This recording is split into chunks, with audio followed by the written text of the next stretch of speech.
Hello everyone, once again जय हिंद आप सभी को। मैं हूं शिव और आज रेलवे ग्रुप डी परीक्षा 2022 का 27 अगस्त का सेकंड शिफ्ट का एग्जाम नहीं हुआ है। तो फ्रेंड्स आपको बता दें कि 27 अगस्त को किसी भी शिफ्ट का एग्जाम नहीं था। यह वीडियो सिर्फ उन स्टूडेंट्स के लिए है जिनका एग्जाम अभी तक नहीं हुआ है या फिर आने वाले अगले शिफ्टों में है।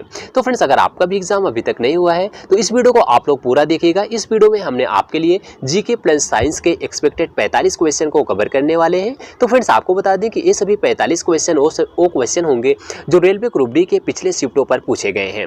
तो फ्रेंड्स आपको बता दें जो पिछले शिफ्टों में रेलवे ग्रुप डी के एग्जाम में क्वेश्चन पूछे गए थे जीके और साइंस के, उस पर बेस्ड हमने 45 क्वेश्चन को बनाया है। तो फ्रेंड्स एग्जाम देने से पहले इस 45 क्वेश्चन को जरूर पढ़िएगा, इससे रिलेटेड क्वेश्चन आपके एग्जाम में जरूर पूछा जाएगा।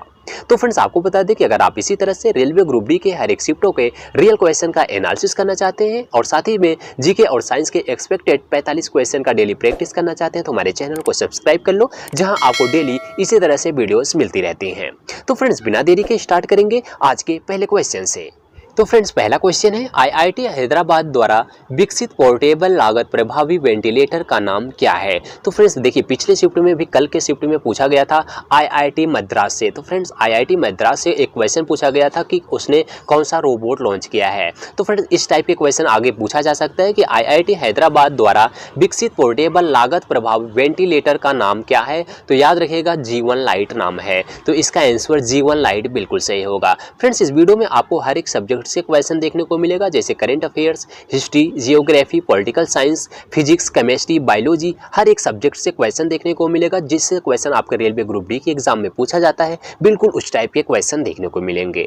तो फ्रेंड्स इस टाइप के क्वेश्चन आप लोग जरूर पढ़ के जाना, आगे के शिफ्टों में क्वेश्चन पूछे जा सकते हैं।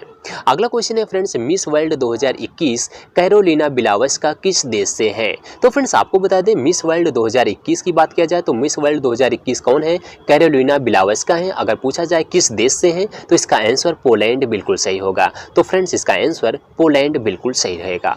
अगला क्वेश्चन है फ्रेंड्स कि पानीपत की तीसरी लड़ाई किसके बीच हुई थी। तो फ्रेंड्स इंपॉर्टेंट क्वेश्चन है, क्वेश्चन पूछा जा सकता है कि पानीपत की तीसरी लड़ाई किसके बीच लड़ी गई थी। तो फ्रेंड्स याद रखना पानीपत की जो तीसरी लड़ाई थी वो पेशवा बाजीराव द्वितीय और अहमद शाह अब्दाली के बीच लड़ा गया था। तो फ्रेंड्स आप लोग याद रखिएगा किसके बीच लड़ा गया था, पेशवा बाजीराव द्वितीय और अहमद शाह अब्दाली के बीच लड़ा गया था। क्वेश्चन पूछा जा सकता है कि पानीपत की तीसरी लड़ाई कब हुई थी। तो याद रखना 1761 ईस्वी में हुई थी। अगर तीसरा क्वेश्चन बन सकता है कि पानीपत की तीसरी लड़ाई में किसकी विजय हुई थी। तो फ्रेंड्स याद रखना अहमद शाह अब्दाली की इसमें विजयी हुई थी। तो अहमद शाह अब्दाली इसमें विजयी हुए थे और पेशवा बाजीराव द्वितीय जो है ये पराजित हुए थे। आई होप क्वेश्चन आपको पूरा समझ में आया होगा। अगला क्वेश्चन है, स्वामी दयानंद सरस्वती का मूल नाम क्या है। तो फ्रेंड्स याद रखना स्वामी दयानंद सरस्वती का मूल नाम मूल शंकर था। तो इसका आंसर मूल शंकर बिल्कुल सही होगा। अगला क्वेश्चन है फ्रेंड्स कि नियाग्रा जलप्रपात किसकी सीमा पर स्थित है। तो फ्रेंड्स देखिए जो जलप्रपात से क्वेश्चन बनता है आपके शिफ्ट में एक क्वेश्चन जरूर देखने को मिलेगा, क्योंकि फ्रेंड्स पिछले शिफ्ट में जितना भी एग्जाम हुआ है उसमें एक क्वेश्चन जलप्रपात से देखने को मिला है। तो इसमें पूछा गया है नियाग्रा जलप्रपात किसकी सीमा पर स्थित है। तो याद रखिएगा जो नियाग्रा जलप्रपात है वो यूएसए एवं कनाडा के सीमा पर स्थित है। किसके सीमा पर स्थित है, यूएसए एंड कनाडा के सीमा पर स्थित है। अगला क्वेश्चन है फ्रेंड्स, कौन से वेद में संगीत का वर्णन किया गया है। तो फ्रेंड्स आपको बता दें जो संगीत का वर्णन किया गया है वो साम वेद में किया गया है। तो इसका आंसर साम वेद बिल्कुल सही होगा। फ्रेंड्स आपको बताना चाहेंगे कि कल के शिफ्ट में अभी वेद से क्वेश्चन आया था, पूछा गया था ऋग्वेद में कितने सूक्त होते हैं। तो फ्रेंड्स देखिए जो क्वेश्चन आपके एग्जाम में पूछा जाता है उससे रिलेटेड क्वेश्चन हम आपको बताने का प्रयास करते हैं, क्योंकि फ्रेंड्स जो रेलवे ग्रुप डी का एग्जाम हो रहा है जो क्वेश्चन आज पूछे जाते हैं उससे रिलेटेड क्वेश्चन आगे भी पूछे जाते हैं।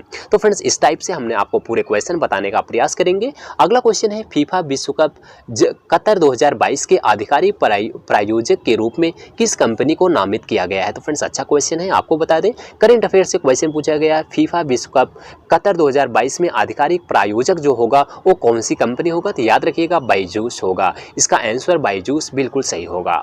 अगला क्वेश्चन है फ्रेंड्स, बैडमिंटन में स्विस ओपन 2022 महिला एकल का खिताब किसने जीता है। तो फ्रेंड्स याद रखना जो बैडमिंटन में स्विस ओपन 2022 का महिला एकल का खिताब हुआ था वो महिला एकल का खिताब पीवी सिंधु ने जीता था। इसका आंसर पीवी सिंधु बिल्कुल सही होगा।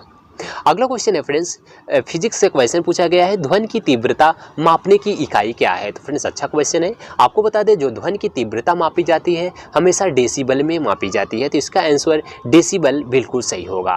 तो फ्रेंड्स जितने भी क्वेश्चन हम आपको बता रहे हैं, क्वेश्चन आप लोग देखते चलिएगा, क्वेश्चन दिमाग में रखिएगा, आगे के शिफ्ट में इससे रिलेटेड क्वेश्चन जरूर पूछा जाएगा।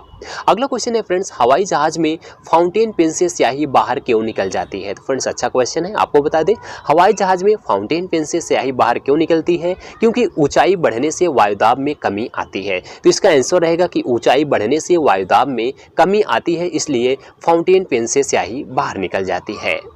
अगला क्वेश्चन बताने का प्रयास करेंगे। अगला क्वेश्चन है, लॉ ऑफ फ्लोटिंग सिद्धांत की खोज किसने की थी? तो फ्रेंड्स अच्छा क्वेश्चन है। आपको बता दें लॉ ऑफ फ्लोटिंग सिद्धांत की खोज जो है आर्किमिडीज ने की थी, तो इसका आंसर आर्किमिडीज बिल्कुल सही हो जाएगा। अगला क्वेश्चन है फ्रेंड्स कि राष्ट्रीय पर्यावरण अभियांत्रिकी संस्थान कहाँ स्थित है? तो फ्रेंड्स आपको बता दें जो राष्ट्रीय पर्यावरण अभियांत्रिकी संस्थान है वो नागपुर में स्थित है, तो इसका आंसर नागपुर बिल्कुल सही हो जाएगा। अगला क्वेश्चन है फ्रेंड्स कि शून्य आधारित बजट तकनीक किस देश की देन मानी जाती है? यानी फ्रेंड्स जो शून्य आधारित बजट है वो किस देश से मानी जाती है? तो इसका आंसर संयुक्त राज्य अमेरिका बिल्कुल सही होगा। संयुक्त राज्य अमेरिका याद रखिएगा, शून्य आधारित बजट जो तकनीकी है ये संयुक्त राज्य अमेरिका की देन से मानी जाती है। अगला क्वेश्चन है कि 73वें संविधान संशोधन द्वारा संविधान में कौन सी अनुसूची जोड़ी गई है? तो फ्रेंड्स देखिए कल के शिफ्ट में इससे रिलेटेड क्वेश्चन एक आया था। आपको बता दें जो 73वें संविधान संशोधन द्वारा संविधान में जो अनुसूची जोड़ी गई है वो 11वीं अनुसूची जोड़ी गई है। कौन सी अनुसूची जोड़ी गई है? 11वीं अनुसूची जोड़ी गई है 73वें संविधान संशोधन द्वारा। अगला क्वेश्चन है फ्रेंड्स, अगला क्वेश्चन है राष्ट्रीय विकास परिषद की स्थापना कब की गई थी? तो फ्रेंड्स याद रखना राष्ट्रीय विकास परिषद की स्थापना सन 1952 ईस्वी में की गई थी, तो इसका आंसर 1952 बिल्कुल सही होगा। अगला क्वेश्चन है भारत में स्वतंत्रता के बाद प्रथम आम चुनाव कब कराए गए थे? तो फ्रेंड्स इंपॉर्टेंट क्वेश्चन है, इसको याद रखिएगा। पूछा जाएगा कि स्वतंत्रता के बाद प्रथम आम चुनाव कब हुआ था? तो फ्रेंड्स याद रखना स्वतंत्रता के बाद जो पहला चुनाव हुआ था वो सन 1952 ईस्वी में हुआ था, तो इसका आंसर 1952 बिल्कुल सही होगा। अगला क्वेश्चन है फ्रेंड्स कि पद्म भूषण पुरस्कार प्राप्त करने वाले पैरा एथलीट कौन बने हैं? तो फ्रेंड्स आपको बता दें पद्म भूषण पुरस्कार प्राप्त करने वाले जो पैरा एथलीट बने हैं वो देवेंद्र झाझरिया बने हैं, यानी देवेंद्र झाझरिया को पद्म भूषण पुरस्कार से सम्मानित किया गया है। अगला क्वेश्चन है फ्रेंड्स सत्य के अधिकार के लिए अंतर्राष्ट्रीय दिवस किस तारीख को मनाया जाता है? तो फ्रेंड्स आपको बता दें सत्य का सिंपल सा पूछा गया है, सत्य का अधिकार के लिए अंतर्राष्ट्रीय दिवस कब मनाया जाता है? तो सत्य के अधिकार के लिए जो अंतर्राष्ट्रीय दिवस मनाया जाता है 24 मार्च को मनाया जाता है, प्रत्येक वर्ष 24 मार्च को मनाया जाता है। अगला क्वेश्चन है फ्रेंड्स कि एक भारी नाभिक को दो हल्के नाभिक में टूटने की प्रक्रिया को क्या कहते हैं? तो फ्रेंड्स आपको बता दें एक बड़ा नाभिक है, उस नाभिक को दो छोटे छोटे टुकड़ों में टूटने की प्रक्रिया को क्या कहा जाता है? इसे कहा जाता है नाभिकीय विखंडन। तो याद रखिएगा इसका आंसर नाभिकीय विखंडन बिल्कुल सही होगा। अगला क्वेश्चन है फ्रेंड्स कि जब एक तत्व के दो परमाणु परस्पर संयोग करते हैं तो उनके बीच बंधन की प्रकृति होती है, यानी जब एक ही तत्व के दो परमाणु आपस में संयोग करते हैं तो उनके बंधन की जो प्रकृति होती है उसे अध्रुवीय सहसंयोजक कहते हैं, तो इसका आंसर अध्रुवीय सहसंयोजक बिल्कुल सही होगा। तो फ्रेंड्स अगला क्वेश्चन है वायुयान और रॉकेट के बनाने के लिए कौन सी धातु प्रयोग की जाती है? तो फ्रेंड्स आपको बता दें जो वायुयान और रॉकेट बनाने के लिए हमेशा एल्युमिनियम की धातु प्रयोग की जाती है, तो इसका आंसर एल्युमिनियम बिल्कुल सही होगा।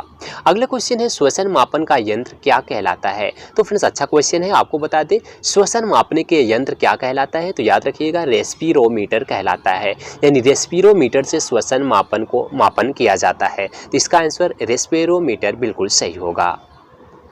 अगला क्वेश्चन है फ्रेंड्स कि वर्षा की बूंद का आकार किस कारण से गोला होता है? तो फ्रेंड्स अच्छा क्वेश्चन है, वर्षा की बूंद का आकार गोलाकार किस कारण से होता है? तो हमेशा याद रखिएगा पृष्ठ तनाव के कारण होता है, तो पृष्ठ तनाव के कारण वर्षा की बूंदें गोलाकार होती हैं।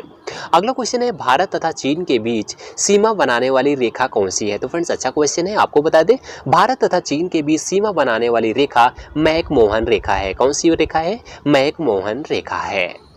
अगला क्वेश्चन है कि विश्व पैरा एथलेटिक्स ग्रांड प्रिक्स 2022 का मेजबान देश कौन सा है। तो फ्रेंड देखिए करंट अफेयर से क्वेश्चन है, विश्व पैरा एथलेटिक्स ग्रांड प्रिक्स 2022 का जो मेजबान देश है वो संयुक्त अरब अमीरात है। तो इसका आंसर संयुक्त अरब अमीरात बिल्कुल सही होगा। अगला क्वेश्चन है, नई रोशनी योजना किस मंत्रालय के अंतर्गत आती है। तो फ्रेंड्स आपको बता दें, नई रोशनी योजना जो है यह अल्पसंख्यक मामलों के मंत्रालय में है। तो यह इसका आंसर अल्पसंख्यक मामलों के मंत्रालय बिल्कुल सही होगा। तो फ्रेंड्स आपके एग्जाम में 8 से 10 करंट अफेयर्स के क्वेश्चन आ रहे हैं, किसी शिफ्ट में 6 से 7 करंट अफेयर्स के क्वेश्चन आ रहे हैं। आप लोग मैक्सिमम क्वेश्चन करंट अफेयर्स के 2022 का पढ़ के जाइएगा, उससे रिलेटेड क्वेश्चन आपको देखने को मिलेंगे। अगला क्वेश्चन है फ्रेंड्स, विश्व में दुग्ध उत्पादन के क्षेत्र में भारत का स्थान क्या है। तो फ्रेंड्स आपको बता दें, पूरे विश्व में दुग्ध उत्पादन जो सबसे ज़्यादा होता है वो भारत देश में होता है, यानी भारत देश का सबसे पहला स्थान है। तो इसका आंसर प्रथम स्थान बिल्कुल सही होगा। अगला क्वेश्चन है, कानूनी विषयों पर राज्य सरकार को कौन परामर्श देता है। तो फ्रेंड्स आपको बता दें, कानूनी विषयों पर राज्य सरकार को परामर्श देने का काम एडवोकेट जनरल का होता है। तो इसका आंसर एडवोकेट जनरल बिल्कुल सही होगा। अगला क्वेश्चन है फ्रेंड्स, ऊनी कपड़े सूती वस्त्रों की अपेक्षा गर्म क्यों होते हैं। तो फ्रेंड्स अच्छा क्वेश्चन है, आपको बता दें ऊनी कपड़े सूती वस्त्रों की अपेक्षा गर्म होते हैं क्योंकि ऊनी वस्त्र जो होते हैं वो ताप के अच्छे रोधक होते हैं। तो इसका आंसर ताप के अच्छे रोधक बिल्कुल सही होगा।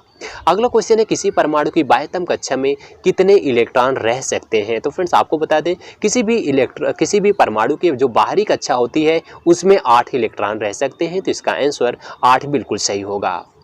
अगला क्वेश्चन है फ्रेंड्स कि अमोनियम क्लोराइड का जलीय विलयन होता है, यानी अमोनियम जो क्लोराइड है उसका जलीय विलयन क्या होगा। उसका जलीय विलयन हमेशा क्षारीय होता है। तो इसका आंसर याद रखिएगा, क्षारीय बिल्कुल सही होगा। अगला क्वेश्चन, सभी अम्ल धातुओं के साथ अभिक्रिया करके कौन सी गैस उत्पन्न करते हैं। तो फ्रेंड्स आपको बता दें, सभी अम्ल जो हैं वो धातु से जब अभिक्रिया करते हैं तो हमेशा हाइड्रोजन गैस निकलती है। तो हाइड्रोजन इसका बिल्कुल सही आंसर होगा। अगला क्वेश्चन है कि हमारे देश में वन महोत्सव दिवस कब मनाया जाता है। तो यानी फ्रेंड्स वन महोत्सव भारत में कब मनाया जाता है। तो 1 जुलाई को मनाया जाता है। तो इसका आंसर 1 जुलाई बिल्कुल सही होगा। अगला क्वेश्चन है, 1984 पुस्तक के लेखक कौन है। तो फ्रेंड्स इंपॉर्टेंट क्वेश्चन है, आपको बता दें 1984 जो पुस्तक के लेखक हैं वो जॉर्ज ऑरवेल हैं। कौन है, जॉर्ज ऑरवेल, इसका बिल्कुल सही आंसर होगा। अगला क्वेश्चन है फ्रेंड्स कि नारायण प्रधान को किस क्षेत्र से संबंधित जीडी बिरला पुरस्कार के लिए नामित किया गया है। तो फ्रेंड्स आपको बता दें, नारायण प्रधान को वैज्ञानिक अनुसंधान से संबंधित जीडी बिरला पुरस्कार के लिए सम्मानित किया गया है। तो किसके लिए किया गया था, वैज्ञानिक अनुसंधान क्षेत्र से संबंधित है। अगला क्वेश्चन है, फूलों का त्योहार जिसे फूलदेई के नाम से भी जाना जाता है किस राज्य में मनाया जाता है। तो फ्रेंड करंट अफेयर्स का क्वेश्चन है, फूलों का त्योहार है जो फूलदेई के नाम से है उसे उत्तराखंड में मनाया जाता है। तो इसका आंसर उत्तराखंड बिल्कुल सही होगा, याद रखिएगा। अगला क्वेश्चन है फ्रेंड्स कि ग्रैमी पुरस्कार किस क्षेत्र में दिया जाता है। तो फ्रेंड्स इंपॉर्टेंट क्वेश्चन है, ग्रुप डी के एग्जाम में पूछा हुआ क्वेश्चन, ग्रैमी पुरस्कार जो है वो किस क्षेत्र में दिया जाता है। तो याद रखिएगा, ग्रैमी पुरस्कार हमेशा संगीत के क्षेत्र में दिया जाता है। तो इसका आंसर संगीत बिल्कुल सही होगा। एक क्वेश्चन फ्रेंड्स फुल फॉर्म से दिया गया है, पिछले शिफ्ट में आपके एग्जाम से फुल फॉर्म से क्वेश्चन पूछा गया था, उसमें पूछा गया था एड्स का फुल फॉर्म क्या होता है। तो फ्रेंड्स आपको बता दें एड्स का फुल फॉर्म पूछा गया था, इसमें पूछा गया है एमआरआई का फुल फॉर्म क्या होगा। तो फ्रेंड्स याद रखिएगा, फुल फॉर्म से भी क्वेश्चन बन सकता है। एमआरआई की बात किया जाए तो एमआरआई का फुल फॉर्म होता है मैग्नेटिक रेजोनेंस इमेजिंग। तो याद रखिएगा, एमआरआई का पूछा जा सकता है, एमआरआई का पूरा नाम मैग्नेटिक रेजोनेंस इमेजिंग होता है। तो फ्रेंड्स मैं उम्मीद करता हूँ वीडियो पसंद आई होगी। आज की वीडियो में बस यहीं तक। अगर वीडियो पसंद आई हो तो वीडियो को लाइक करिएगा, दोस्तों में शेयर करिएगा। अगर आपकी कुछ क्वेरी है तो कमेंट कीजिएगा, हम आपके कमेंट का रिप्लाई जरूर देंगे।